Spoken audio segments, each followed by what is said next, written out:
For a deadly crash and now a maximum sentence. Today, the young woman who admitted to hitting and killing a cyclist did appear in court. That cyclist was Bill Davis. He was married, had 3 kids. Now, at the time, his wife told us that she did not hate the driver and she was just trying to focus on her kids.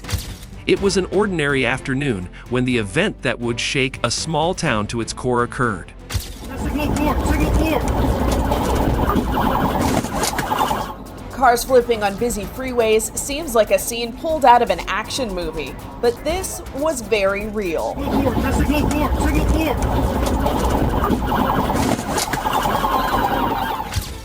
The sound of screeching tires echoed through the neighborhood. Welcome to KCAL News at 7 o'clock. We do want to get to breaking news right away. A small plane has crashed in a San Diego neighborhood. That's right, and we see the video there. Our Mark Liu has been tracking all of the updates this morning. He actually has new video and information. Followed by a loud crash. A car had collided with a tree, leaving a mangled wreck behind. At first glance, it seemed like a tragic accident, an unfortunate twist of fate.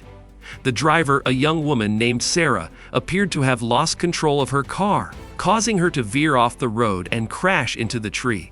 The emergency response was swift, and Sarah was rushed to the hospital, where she was later declared in critical condition.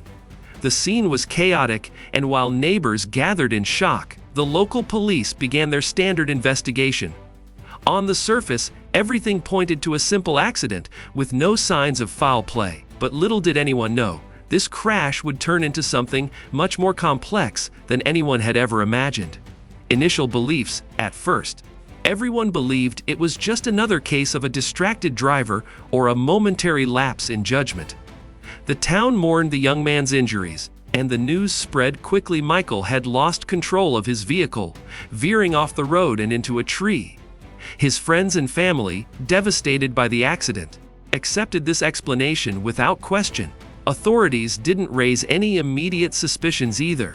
The crash seemed like an unfortunate consequence of a bad road with poor visibility and dangerous turns. The initial report from the police seemed cut and dry.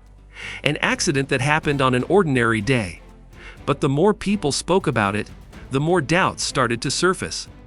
Michael's best friend, Jake, couldn't shake the feeling that something wasn't right. He had spoken to Michael just hours before the crash, and the young man hadn't seemed distracted or upset.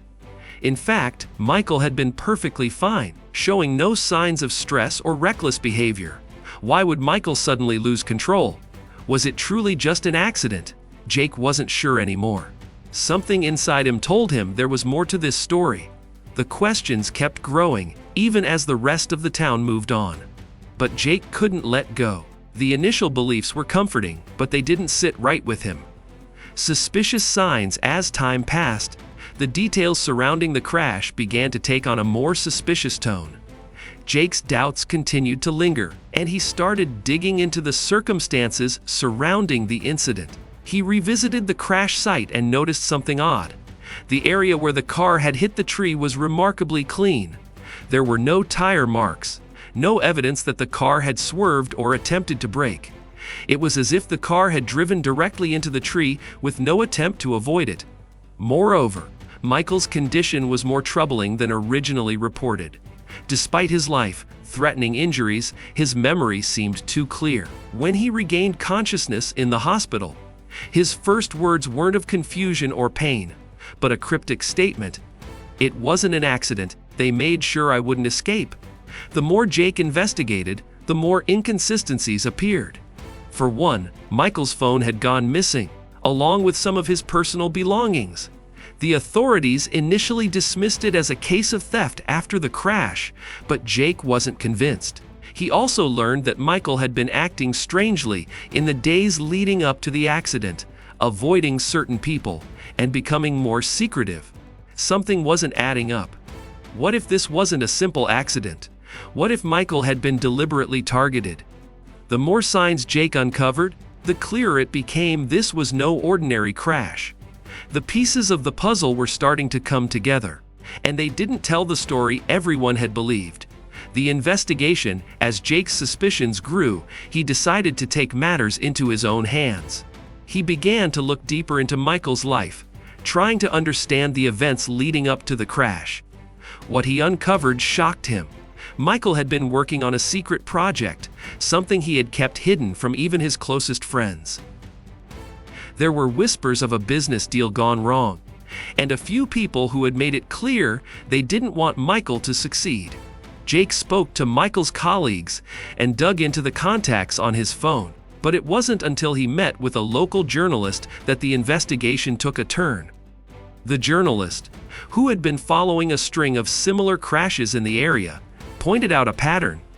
The crashes all involved young men who had recently come into contact with a controversial businessman named Victor Harrington. Victor was known for his ruthless tactics in the business world, and there were rumors about his connections to organized crime. Jake didn't know if he believed the rumors, but one thing was certain. There were too many strange coincidences for this to be a simple accident.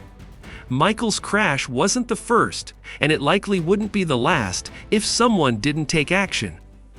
With the journalist's help, Jake started to gather evidence and began speaking to other victims' families. He was determined to uncover the truth, no matter how dangerous it might get.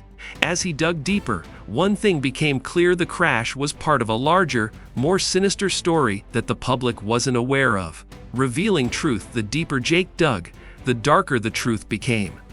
He discovered that Michael had been caught in a web of deceit and manipulation. The more he uncovered, the more it seemed that Victor Harrington was at the center of it all. Michael had unknowingly gotten involved with Harrington's business dealings, and soon realized he had made a dangerous enemy. As the pieces of the puzzle came together, it became evident that Michael's crash was no accident. It was a calculated attack. Jake received a tip from an anonymous source, someone who had been working within Harrington's organization. The source confirmed what Jake had been suspecting all along: Michael's crash had been orchestrated by Harrington's people in an effort to silence him. Michael had threatened to expose illegal activities within Harrington's company, and they weren't going to let that happen. It was a chilling revelation. What had been dismissed as a tragic accident was actually an act of violence designed to stop Michael from speaking out. But despite the attempt to silence him, Michael's words had made it out. The truth was starting to surface. In the days that followed, more evidence emerged, pointing directly to Harrington. His empire was crumbling, and the weight of his crimes was becoming too much to hide. But the battle was far from over. As the investigation intensified, those involved in the cover-up began to fight back, using their influence and power to derail the truth. Jake knew that bringing the full story to light would come with great risk, but it was a fight worth taking. The truth had to be revealed, no matter the cost. Final outcome: the truth was out, but the battle was far from over. As Jake and the investigative team closed in on Victor Harrington, the fight to expose him intensified. The authorities, now fully aware of the depth of the conspiracy, launched a full-scale investigation. But Harrington was no ordinary criminal. He had connections, money, and influence, and he wasn't going down without a fight. For weeks, it seemed as though every move Jake made was being monitored, every piece of evidence slipping through his fingers. But with Michael's testimony, the anonymous tips, and the growing support from others who had fallen victim to Harrington's schemes, the walls finally began to close in. In a stunning turn of events, Harrington was arrested and his criminal empire unraveled before the public's eyes. The truth about the corruption, the manipulation, and the people he had silenced over the years was exposed in a shocking series of reports that stunned the nation. Michael, though physically scarred, found justice in the end. His resilience and the courage of those who believed in him brought down a man who thought he was untouchable. The crash that everyone once thought was a tragic accident had turned out to be a life-changing revelation. The truth had prevailed, and Michael had not only survived, but had become the key to dismantling a dangerous criminal network. The town, once shaken by the accident, now stood united, knowing that sometimes the greatest challenges bring about the most important changes. The truth had finally come to light, and justice had been served.